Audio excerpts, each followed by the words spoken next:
Well, this is a project I've been working on, and for those of you who haven't been in on it, I'm taking this video to show my brother Andy, who helped me with some of the electrical stuff.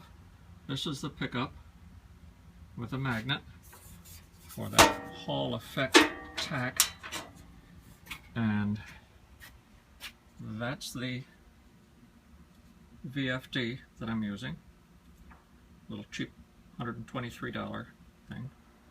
And then I connected those two boxes. On the top is the tach, 18 whole dollars, and I'm using the original start-stop switch to turn on the power to everything.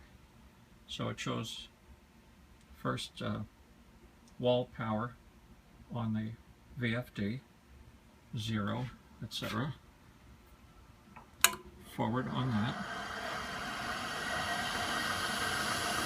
And this is at 60 cycles, roughly. I'm getting 477 RPM, 61 cycles. But I can turn that down to, I can go to 0, but who cares, 20-ish. I get 150. But then I've set this for a max 100 hertz, and you get 770 RPM for that. How about that? So thanks for your help, Andy. Another little fun project, hardly necessary, but fun and interesting. That's it for now.